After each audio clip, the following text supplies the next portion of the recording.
welcome back to the Altitude Sickness Podcast. I am Tony, and I'm joined again by Drew and Matthew. How are we all doing? Good. I'm ready to talk about the Excellent, Rockies. man. Yeah, I'm doing Actually great. did something. yeah. I know Yep. it's funny. I last week I said I don't know how much stuff we're going to talk about, and then naturally, 30 things happen in the span of a week. So, um, I guess I'd rather have things happening than nothing happening. So, but that's neither here nor there. So, honestly, I think we just get right into it. Honestly, I don't think need to beat around the bush or anything. So I think we should start off. I have former Rockies signing. So this just any players that used to be Rockies, whether like last year or a few years ago. I think it'd be fun to just go through and see where they are now, type of thing. So I'll let Drew start off with the first one we've got here. So this is probably the best player the Rockies have had in the last 2 years. Mm-hmm. Let him go because he had a rough year. But after what, like 2 months? Feels Mm-hmm. like anyway. Michael Tolia is now signed to a roster. Mm-hmm. Now, he did sign to a minor league deal, but that's fine. Yeah. Whenever he hits 30 home runs in the first month of the season, Mm-hmm. he will go up, and he is now in the Reds organization. Mm-hmm. So the Reds have now snatched two of my all-time favorite Rockies in Austin Wins and now Michael Tolia. So Yep. I will keep tabs on him Yeah, and I throughout the think year. that's fair. I will also be keeping tabs. I'm so shocked that it took so long for a team to sign him because I get it that he had a rough year, and I think just with the Rockies, they just grew tired of waiting, which I think Mhm. at a certain point you got to move on. But I am shocked that with the potential that he has that it took as long as it did for someone to sign him. But good for him. Hopefully he'll be able to I mean, actually figure it out. I think it's like you said, it's a minor league deal, so he won't. It might be like spring training invite too, so he has a chance hopefully to be on that big league roster. So that's cool. and something else to note, Drew Romo, Mm. who has shown no success in the major leagues, was signed and DFA'd by two teams before Michael Tolia was signed to one. I think a big thing with Drew Romo is just the fact of he's a catcher. Catchers are harder to come by. They People would rather have a catcher than a first baseman because a first baseman are a dime a dozen. And speaking of Drew Romo, yeah, he went from so the Rockies I think waived him, either DFA'd or waived. I don't remember which, but he was then picked up by the Baltimore Orioles and then DFA'd when they signed Pete Alonso, like after one day. He was then picked up by the New York Mets and then was DFA'd and then was then since picked up by the Chicago White Sox and he's currently in the White Sox organization. So that's I'm good luck to him. Hopefully he'll be able to have some playing time there just because it just wasn't going to work out here. So um, other Can I people, just do the first three? yeah, go ahead. Because Yeah, yeah, these these guys guys are have a yours. Yeah, special. They're mine. yep. So the second one, someone I was very disappointed that the Rockies got rid of. He just signed with the Royals, so that'll be exciting. I'll probably be able to see him pitch at some point this year. But Nick Mears, Mm, last year, I mean, it was not a bad year for him. yeah. What do you have? He had a 3.49 ERA in only 56 innings, but I mean, he didn't have a lot before then, but it seems like he did pretty well. I mean, good enough to get signed to a good bullpen He like the so he was Royals. So, he was actually traded. He was traded to the Royals along with Isaac Collins for Vesia, I think, or a left-handed reliever. So, hmm and I like when that trade was made, I don't understand what the Brewers were doing. Like that seemed like a weird 2-for-1 swap where the Brewers were definitely losing out value, but hopefully he'll be able to figure it out with the Royals. It's another former Rocky reliever signed to the or now on the Royals because Carlos Estevez is now on the Royals and he was a former Rocky bullpen staple for many years. Um, and and then third, mm, arguably one of the most important people we'll talk about today, the journeyman, the fire of the 2025 Four. for Four? 24. It was a fourth. Yeah. Okay. The fire of the team, Jake Cave. Mm. Since was he a free agent after he left the Rockies, or was he DFA'd? He was a free agent. We only signed him on a 1 year deal. He's a free agent, and then he went to the KBO, and he's currently a free agent in the KBO. So Mm-hmm. he'll probably sign somewhere in there. But Mm-hmm. Jake Cave was probably one of the most exciting players to watch on that 2024 team because it seemed to be one of like three players that had any sort of fire in them to win a baseball game. Yeah. Yeah. Yeah, he definitely was one of the few players that actually was worth watching on that team because it was pretty dead for a lot of the year, but he was one guy that could kind of help pick up the guys and be way more like into it. I'll never forget when he started screaming at that umpire after there was the missed call, the missed check swing call when Victor Vodnik struck out Teoscar Hernandez, and then the next, of course, in Rockies fashion, doesn't go our way and immediately get punished for it. Um, it doesn't help Yeah. that Vodnik threw a 100-mile-an-hour fastball literally down the dick, but that's whatever. That's how it goes. Um, but yeah, so Jake Cave, yeah, hopefully he'll be able to find somewhere. I don't think he'll sign a major league deal here, like anywhere. I don't Oh. know, just because. But who knows? He had a good year in the KBO, so who knows? Just I'm really trying to look here, like Greg Jones on the Brewers. Justin Lawrence is on the Pirates still. He had a pretty good year, but he got hurt last year, so he's not at elevation. I think he'll be fine. Elias Diaz is a free agent. McMahon's still on the Yankees. Don't really need to talk about him. Jurickson Profar on the Braves. Nolan Just saw, Jones. Huh? I just saw how you named Ryan McMahon. Oh. I Yeah. was like, who is this guy? um, Nolan Jones on the Guardians still. I think Greatest trade the Rockies have ever made. I think Greatest trade they've ever made. that's It's probably one of the better in the last couple of years. yeah. Sad to say. It's funny because if you go by WAR, I think Nolan Jones ended up being more positive WAR, more valuable than Tyler Freeman because his defense is so bad. But that's whatever. Pierce Johnson also on the Reds now. Brent Suter was last with the Reds, but he's now a free agent. Jake Bird on the Yankees. Daniel Bard has since retired. He was with Seattle on a minor league deal and then retired. Good for him. Yeah, I think he needed to hang up the cleats. Yeah. I think. Tyler Kinley on the Braves, dude. After we traded Tyler Kinley, he was insane on the Braves. He had like a 1 ERA in like 20 appearances or something naturally, but that's just how it goes. Brendan Rodgers still on the Astros. He was on the 60-day IL last I checked for them because he like broke his nose or something. So hopefully he can figure something out, but I don't know. Sam Hilliard is with the KT Wiz of the KBO, so that's cool. I'm happy to see him there. Yeah, adios, Mr. Hilliard. Yeah, Hopefully you find some success out there. I hope so. Sean Bouchard is still a free agent. He was last with the Rockies. Jalen Beeks is a free agent, last with the Diamondbacks last year. And then last but not least, Cal Quantrill was a free agent last with the Rangers last year. I wouldn't hate seeing a Brent Suter signing for the bullpen. Yeah, Like I would. he wouldn't be the best I would guy, like that. but I mean, with the Rockies bullpen and how it looks at this moment, he would definitely be a great addition, especially because he's pitched in Coors, he knows what it's like, and he was And he somewhat successful as a bullpen guy. was. Mm-hmm.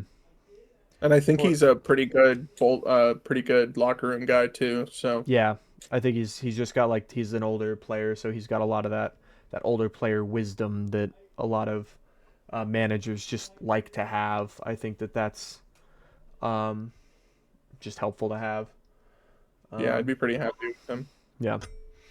So, but that's kind of all the former Rockies that I think of note, besides maybe other minor leaguers that might be like, I know there's a lot of minor league free agents, but they never made the bigs, so I don't really know too much about them. But we can get into the major league level news here. So we've got a few things. First off, Rockies make their first major league free agent signing. They sign Michael Lorenzen, who is a right-handed pitcher. Last with the Royals, he was with the Royals last year.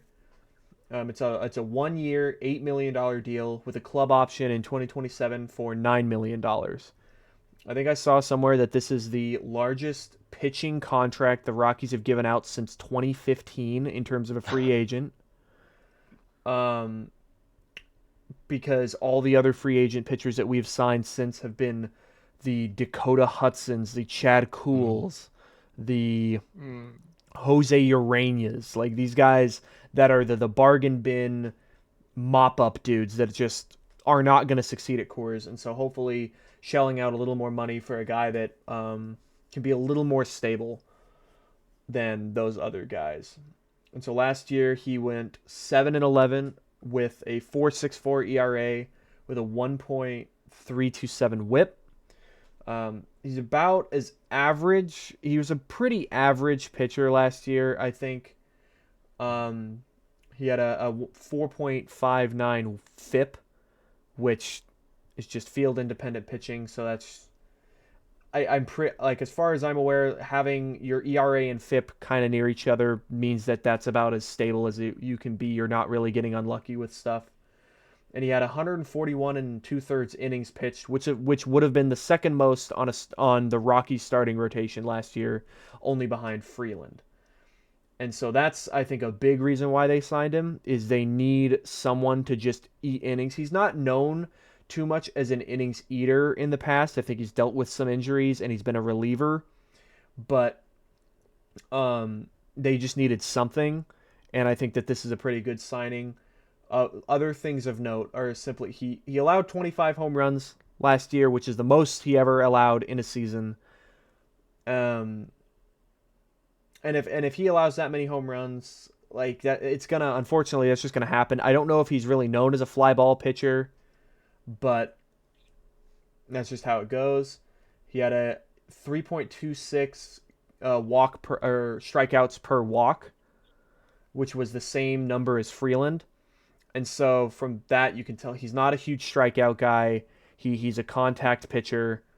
Though he does have decent movement on some of his pitches. And a big thing that he has is that he has a lot of pitches. I believe he has 7 different pitches he throws. And I think what the front office, what their goal with this signing partly is also, is they're gonna have him throw a lot of those pitches at altitude and see what works. And then from that you can go in the future and sign pitchers that have those arsenals and see if those can work at altitude. That's interesting. Mm-hmm. I didn't.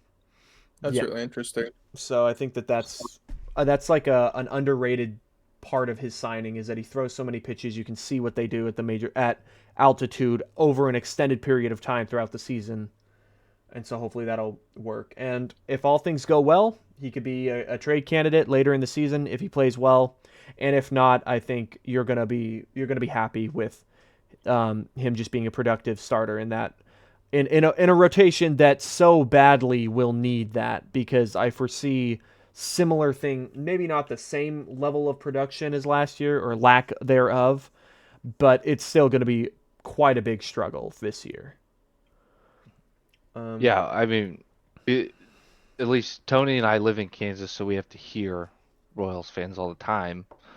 And we were so excited about this signing because the old front office would not have made this signing. Mhm. I don't think they would have signed anyone. No. We would still be sitting there with the Red Sox. But yes, he wasn't. I mean, the Royals had a fantastic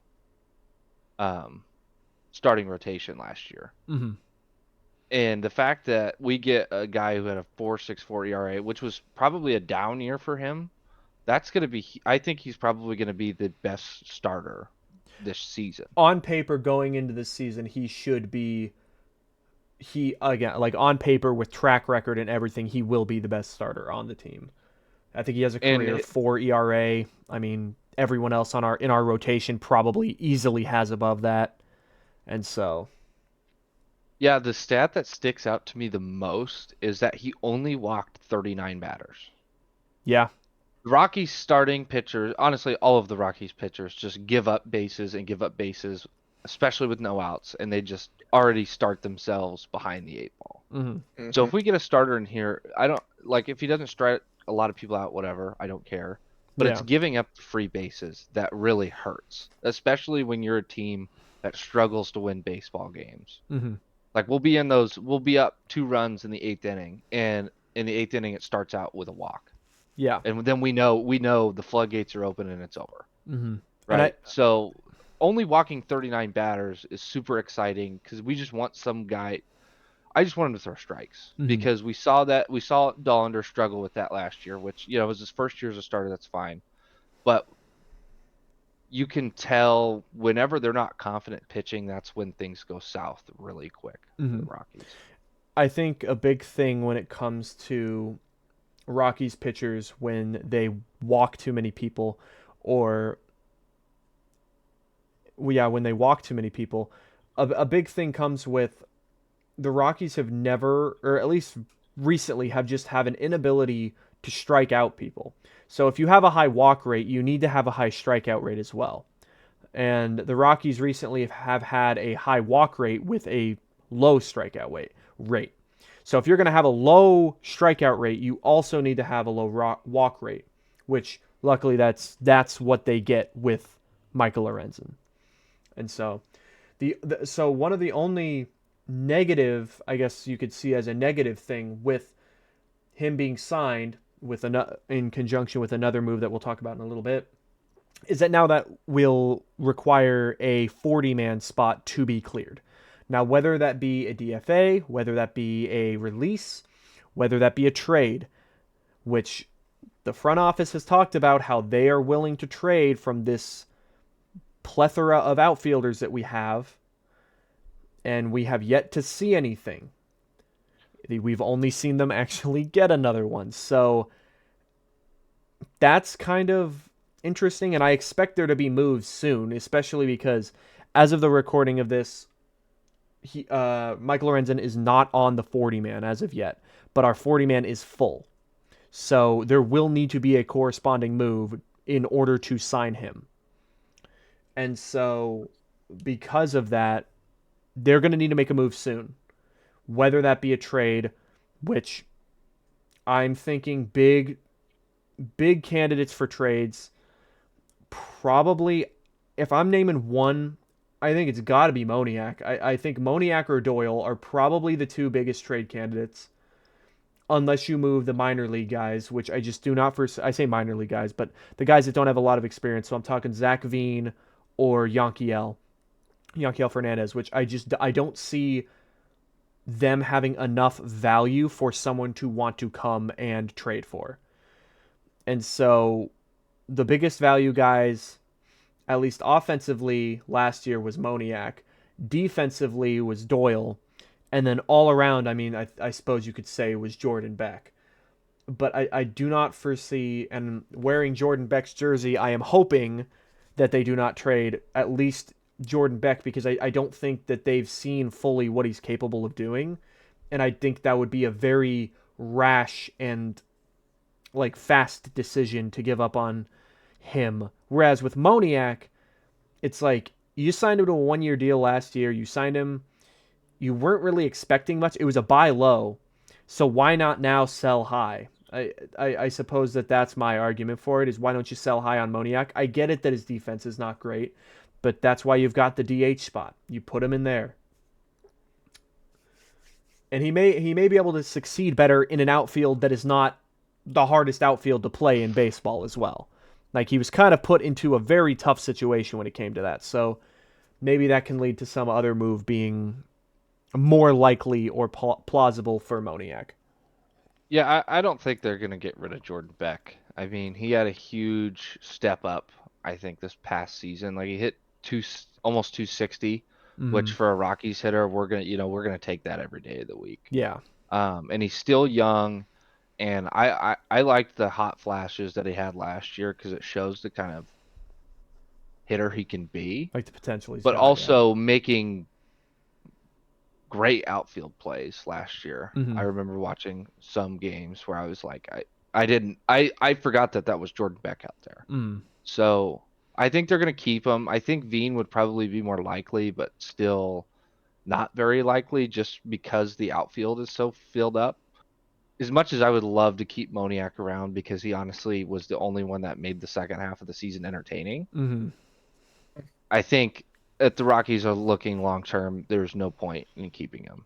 So yeah, that's the thing. I think it's either the front office needs to see that he is a long-term solution and you keep him and extend him, or you move him now while his value is highest. So, but we'll see what they do. Um, It's just this is a good segue into I guess their next signing. mhm. Well, we'll skip Keegan Thompson for a second. I kind of want to talk about I Jake think yeah. McCarthy. I think while we're talking about outfielders, that makes sense. Let's get into Jake McCarthy. So, Rockies made a trade. I believe it was on Saturday. They made a trade for Jake outfielder Jake McCarthy from the Arizona Diamondbacks. So he is a speed first contact guy, which is something that the Rockies are. I think that that's something that they want to look for in with outfielders, and I think that's something that they should prioritize for certain guys. Is the speedy slap hitters because Coors Field is very good for that type of player. Um, he came off of we got him off of a pretty rough 2025, so I think another buy low situation here. We traded right-handed pitcher Josh Groves, who was in the Ryan McMahon deal from the Yankees, and so in turn you could think of it as we turned McMahon into Griffin Herring, who was a pitcher at Single A and Double A last year, I believe, and Jake McCarthy. And so he has an 18.1% strikeout rate, which that's above average. It's pretty for a team that strikes out way too much. That's great. You need that. He doesn't whiff too much. He's a big contact guy. He doesn't hit the ball hard, and he also doesn't walk that much. So that's going to be kind of tough. But again, I think him playing half his games at Coors is going to help that on base percentage go up a little bit more. And so I think you can kind of bank on that a little bit more.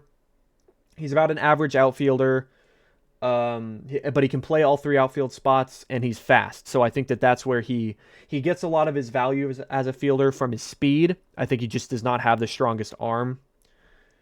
And like I said, yeah, 99th percentile in sprint speed. I believe that he's faster than Doyle, and the only people that are faster than him are like Trey Turner and Bobby Witt Jr. Like he is unbelievably fast. And then so I foresee him being a fourth or fifth option in the outfield because the way that I'm picturing it, I am seeing a Jordan Beck, Brenton Doyle, Mickey Moniak outfield. That's what I see as that outfield. With now Agree with Jake that. McCarthy being that fourth guy, and then and whether Moniak he could be DHing, and then you have Jake McCarthy in that third spot in that right field spot as well. Like that works too, and I think he will absolutely fill in as the backup center fielder because that was something that the Rockies didn't really have a solid backup center fielder last year because like Moniak can play center field, like Jordan Beck can play center, but you're not going to get that great of defense. You're going to get average at best, and in the case of Moniak, it's probably very below average. So Yeah, Moniak struggled in center field last year. yeah, I know he struggled that. he struggled in both outfield positions. But yes, Yeah, he struggled everywhere. But yeah, especially. especially center because again, we have such a deep, big center field that you have to play. If you remember, he really struggled pre Red Glove in the first series of the Yeah, it season. was that red Then he glove. went back to the Red Glove, and then he was Hmm. okay. Yeah. I think Jake McCarthy at absolute worst will be like a 2014 Royals Gerard Dyson. I Hmm. think that's his floor. Hmm. Is that we're gonna put him on base knowing he's gonna steal a bag. Yeah, that's something that that is something that I like about him is obviously his speed because I've gone on record I think saying I want the Rockies to steal more bases. I do not understand this, like, we have speed. We have people that are fast. I don't understand why we are not stealing bases. They've changed rules to make stealing bases easier and more like viable as an option. I don't understand why last year we just didn't do that. And so I want them to do that more, and I think that getting someone like a Jake McCarthy is a good option. You can throw him in there in the eighth inning to pinch run for like a Mickey Moniak if he gets on. And then in the ninth inning, when you go out and play defense, McCarthy will fill in as that outfielder, and you can feel fine with him being in that outfield spot. And especially with a team that struggles to get in scoring position like the Rockies, stealing Mm-hmm. that base could literally Mm-hmm. Turning it can truly affect the game. turning a single, and it's honestly, it's not even just like the stolen bases. I think two things that usually get lost when you think of speed, you think, yeah, stolen bases obviously, but you also think, especially somewhere like Coors Field, stretching singles into doubles or doubles into triples. That's massive. I mean, that's huge. And then also a big thing is advancing. The Rockies, Hmm. I looked, they were one of the worst teams in baseball in advancing on hits. So, and that means like a runner on first moving to third on a single. They did that so, like, at such a low rate last year that it's unbelievable. With the place that they play being the biggest outfield in baseball, they should be one of the best teams at doing that. But I think that just comes with them not being that aggressive on the base paths, possibly for it could have possibly just been because we didn't get that many base runners on, so they were so scared of getting out because we didn't ever have base runners. So that could possibly be an explanation for it. But I think going into this year, I think being more aggressive on those base paths is going to lead to more runs like created. And yes, that you'll probably get thrown out more with some aggression. That's baseball. That's how it goes. I think that that's a risk you're willing to take. And when you have guys like Doyle and McCarthy, you'll have the speed to then be more aggressive. Plus, with a speedy or someone speedy and can steal second base, that might even take away double plays, which are Mm-hmm. all too common with us. Man, yeah, So I that could agree. also be helpful. Yeah, for how much we hit the ball on the ground, especially when there are runners on. Yes, I think eliminating some double plays will absolutely lead to better things. Yeah. And The so, one little thought in the back of my head from this trade is that they are moving this guy in to potentially get rid of Doyle, which is a little scary mm-hmm, because they are similar-ish players. Obviously, Doyle's a much better defender, mm-hmm, but they're very similar on the offensive end, and that kind of scares me a little bit that they're prepping to get rid of somebody, obviously, but it's either yeah. going to be Doyle or Moniak, and I hopefully not Jordan Beck. Yeah, But that's yeah. I My coworker who's a Royals fan is very much wants Doyle on the yeah. Royals. I think that there have been calls about it. And I know that there was a report earlier this year or earlier in the offseason that said the Rockies are not looking to move Doyle, but things could change if you're offered the right prospect package. That's just how it goes. And When I was that? hmm? When would that even have been said? I mean, so many things have changed, you know? Well, It's it just, was said in the winter meeting, like right after the winter meetings. Like oh, okay, we had somewhat of a front office, but that could have been before Josh Burns, who is our now GM. So true. that could have changed some thought process there because especially Doyle coming off a pretty rough year with the bat, but he ended decently. But it's kind of hard to say.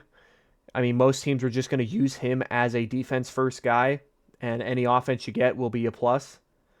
And Yeah. so, and I mean, he was that good in a very hard center field. He's only going to play in smaller center field, so he's only going to be a better defender. And so, but we'll see. We'll see what this does mean. I do expect some moves within the next few weeks, though, because I mean, at this point, Pitchers and catchers report in like 5 weeks. Like it's not that far away. Um, and so that's kind of scary to think about that it's already that quick. It's already coming And up that fast. I've end of started my counter. February is spring training, right? Mm-hmm. Yeah, it's the We end have of And then February. 74 days until Opening. regular season Rockies baseball. Mm-hmm. That's God dang, that's not insane. even 3 months. Not even 3 months. Yeah, that's crazy to think about. But so that I mean, do you guys have anything else to say about McCarthy? I think that's it. Kind of sums up the outfield situation where it's just there's a lot. There are too many cooks in the kitchen, and you're gonna have to get rid of someone. You're gonna Yep. have to get rid of somebody. But we'll see what happens, and then we can segue into the last claim, the last addition to the team is we claimed Keegan Thompson from the Reds. So this guy was on the Cubs minor league team. He was never really bad in the majors with the Cubs. He was pretty solid in 24 and then just spent all of the year in 25 all of 2025 in the minor leagues for the Cubs. I'm assuming it's just because the Cubs on a playoff run, they may have just not had room in their bullpen and I think he was either claimed off waivers or was signed to a deal with the Reds. But when the Reds signed someone else, and I'm not sure who, they had to then place Keegan Thompson on waivers, and I think that their goal was to hope that no one claimed him because they signed him for like 1.4 or something like that, like 1.4 million. So this was not a minor league signing. Like they signed this dude expecting him to be on their roster, and then they placed him on waivers. I think hoping he would clear them, but here we go, the greedy Rockies. We had to sign somebody, and so we snatched him up. I'm sorry for him because he has to now be on this team. But and so he, like I said, yeah, didn't pitch. He had a 4.5 ERA in AAA last year. It's kind of hard to really give much merit to AAA numbers. Like you can give some. He didn't. So he was about average at AAA, but again, some AAA levels like the PCL, it wasn't in the PCL, but some like the PCL have very inflated numbers because you're playing. It's just that's the environment that you're playing in. But at the minor league level, he had a 30% strikeout rate, which I'm taking that. Like that's good. A 9% walk rate, which is not terrible. Like that's not bad. A 3.87 FIP, so that means that he was pretty solid. Like I like those numbers. If you can translate that to the major leagues, that's good. And I saw something else where his 4.5 ERA I think can be a little bit misleading because he had a 374 batting average on balls in play. So the major league average is about 333. So he got a little bit more unlucky than normal with batting average just being higher against him. So he mainly throws a fastball, but he pairs that with a good cutter and sinker with decent off speed with the curveball and a sweeper. So this is another dude that has a lot of pitches to throw. And I think that that's a big reason why he was signed was because this dude has he can throw the kitchen sink at you. And so that's, I think, what our front office is looking for is to just test out what works at elevation. That's the word. Yep, at altitude. And so I think that that's a bit, and I think we will see a trend with the pitcher signings that we have. If we sign anybody else, I think that will be another trend, is expect them to have a wide arsenal that we can just see what happens and see how good it is, which I like because it's clear with these two pitching signings. I think what it at least gives us is it gives us that the front office has a plan in place for pitchers. They have a plan to get guys that have a lot of different types of pitches and to see what happens when they're thrown a decent amount at Coors Field as opposed to just sticking with the sinker ball slider guys, which has clearly not worked because they've just tried it over and over with no avail. And so I am a fan of this move because again, it's a pretty low, like it's a low risk signing. I mean, worst thing that happens is you probably DFA him at some point if he's really not working out. But again, he has starter experience too. So if you need a starter throughout the year, if someone gets hurt, we'll have someone else there to start And so I think that this overall, I I really have no negatives with this signing. No, it's just a nice little addition to the bullpen. Mm-hmm. He may not be fantastic, but like with injuries towards the end of the year, the bullpen was not not looking great outside of like three people that were genuinely in the circle of trust. Yes. And so if this guy even pitches average for his MLB career, he will still be a top guy in our bullpen that I think we can rely on. Mm-hmm. I would agree. And having the ability to start also will kind of at least that's someone else other than Jimmy Herget starting because that like idea that was pushed out it would be probably the worst thing that could ever happen to the Rockies. Yeah, as far as I'm aware, they're not leaning towards that seriously. I don't think that that's a serious thing that they're pursuing, which I think is good. I don't think making Jimmy Herget, who was your best reliever last year, into a starter for no reason when you have the starters available. It'd be one thing if we didn't, but we already have a rotation of 5, and we're gonna have probably 3 more dudes that are gonna be battling possibly for a 6th position, or at least there for injuries. So in terms of the number of pitchers for the rotation, that's not going to be an issue. It's just a matter of the quality and the depth that we have. That's going to be our issue. That will most likely be tested at some point because every year you can't account for injuries, and that's just how it's going to go. And so, Yeah, another thing I like about his starting experience is that he might fill in a little more for that long relief role when someone's getting shelled in the third inning, mm-hmm. because that also means that Antonio Senzatella stays in the bullpen Yeah, and does not leave. stays put, stays So out as there and long as we right. have like another option, because I remember a couple years ago, it was, you saw Ty Block and Peter Lambert warming up together in the second inning, and Mm-hmm. it's just, all hope is lost for that kid. Yeah, All hope is lost. So if we can have a long reliever that can at least, like we're losing 4 or 5 runs in the third inning, at least not make it worse. yeah, Someone that can just maybe we'll get lucky and get a few runs and get back into the game, but mm-hmm. someone who we're not just kind of throwing in the towel on the Yeah, game at that point, mm-hmm. which I Mhm. think was honestly more of what Senzatella's role is going to be this year, is when we're out and we need someone to eat innings. So yeah, let's go ahead and throw this guy in there. Mm-hmm. I would agree. Yep, I would agree. Okay. And then I think that kind of segues, talking about Jimmy Herget, I think that kind of segues into our last section. We're going to talk about the arbitration stuff. And so the Rockies had 6 players with arbitration. Technically 7 if you include Jake McCarthy, but he already avoided arbitration with the Diamondbacks, and then we just get his contract. And so all the players that got arbitration. So Mickey Moniak, we settled with $4 million, which I think is fair. Having a career year last year, I think that that's fair. I don't really think you can argue that $4 million is too much for him. Even with his defense, the dude hit the second most home runs on the team and was all around the second best offensive player on our team. So I don't think you can really argue that. Brenton Doyle got a $3.1 million settlement. So again, I think with his defense alone, that makes up more than half of his value. And then you're kind of right here.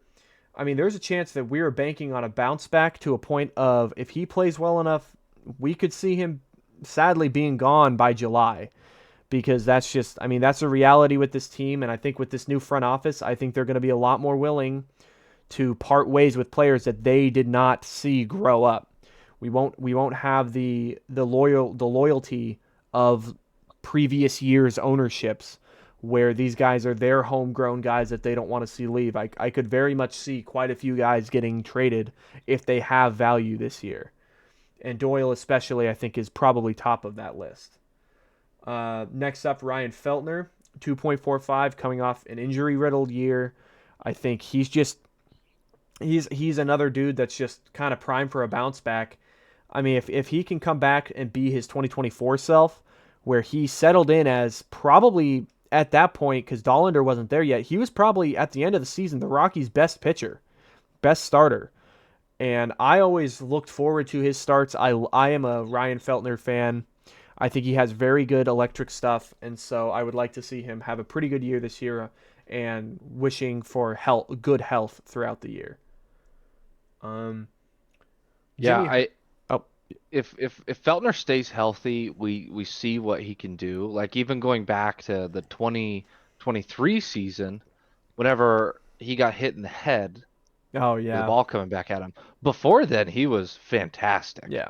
And then it just seems like when he came back, months later after that, he was just not the same guy. I think that year at that point was a wash, which I do not blame him Mhm. at all. I don't blame after No. getting hit in the head.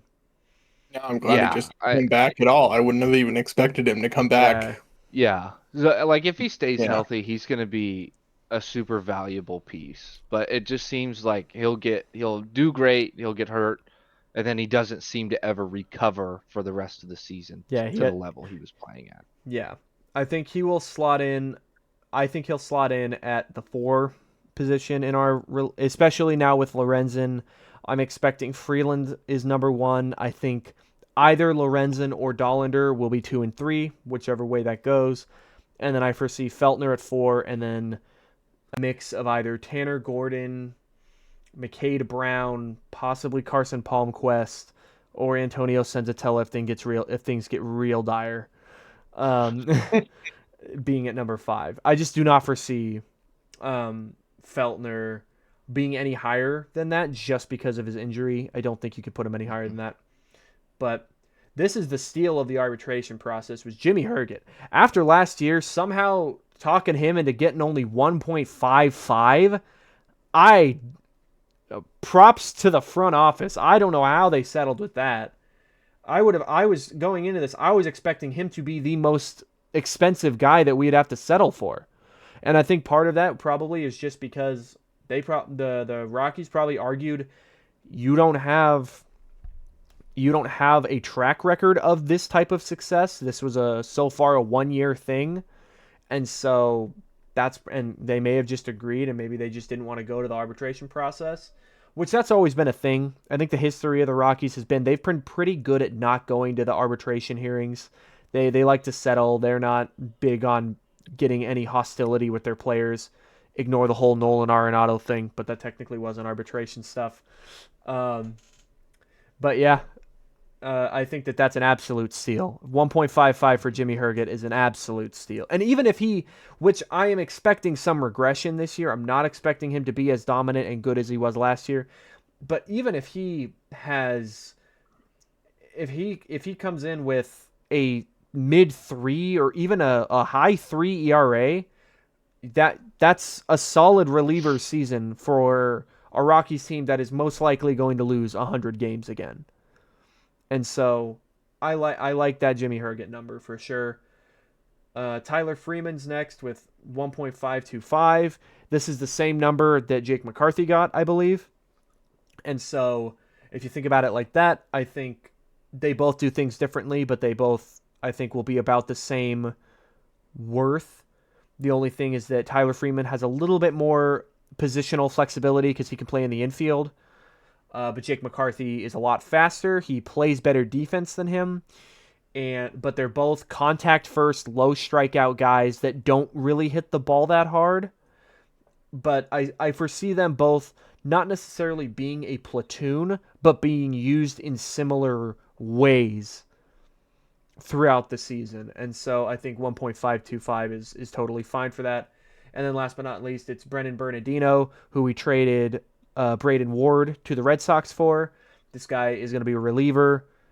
Pretty solid reliever for Boston last year. We settled for $925,000. So I think that's about as good as you're going to get for his first arbitration. So first year arbitration for a reliever on a new team. Like, I think that's pretty good.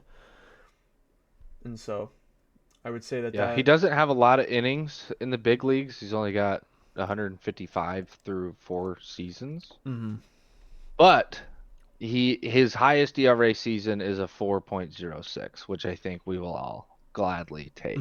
Yeah, I think Um, he'll be a solid. I on paper, like I think we said this last year. I think I was thinking this last year. Like on paper, this bullpen should be okay. I'm not gonna say good because it's still a Coors Field bullpen, but they should be fine. I do not know. There's going to be obviously there's always a lot of volatility in relievers in the bullpen, but I foresee them being fine. And it just depends on how big of steps people can have or regression. Like I'm hoping that Vodnik does not take a massive step back, hoping Jimmy Herget doesn't take a massive step back, but also people like Jaden Hill, I think he'll take another step forward because I think he got a little bit unlucky last year. Halverson, if he can stay healthy all year, I think he will be good. And then we have new guys like Bernardino and Keegan Thompson, who I think just add more arms that can take up some of those innings because we started using some of those guys a lot last year because we had no other choice.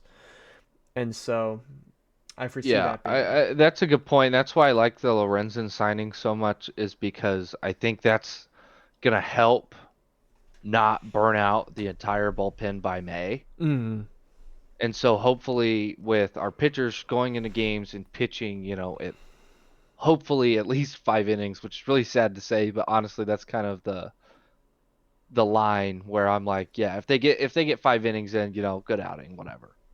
I think if starting pitchers can stay in games, that's just going to help the bullpen even more.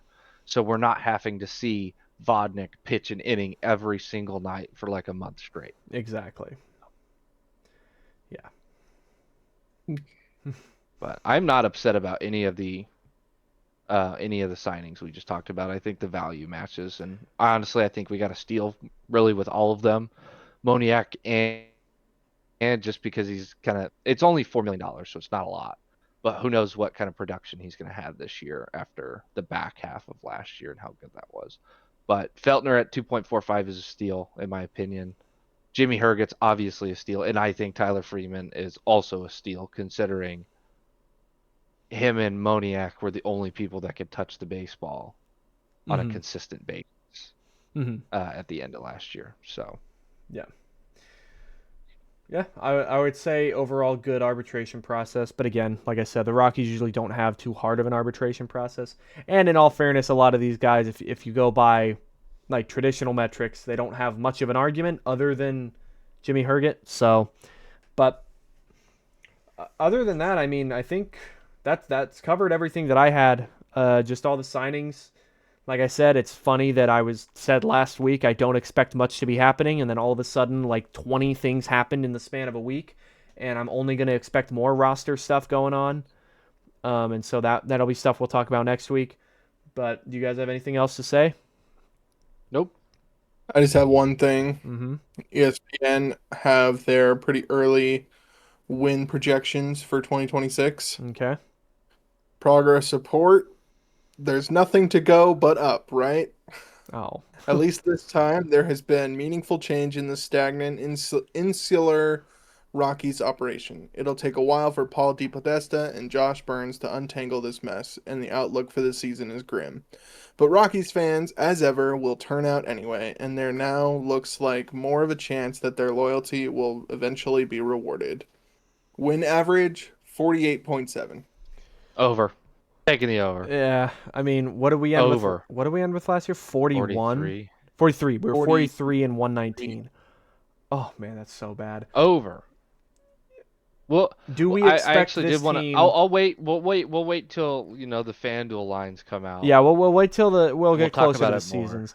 But yeah, 48 and a half. I mean, they're expecting a 6-game increase. A 6-game increase, yeah.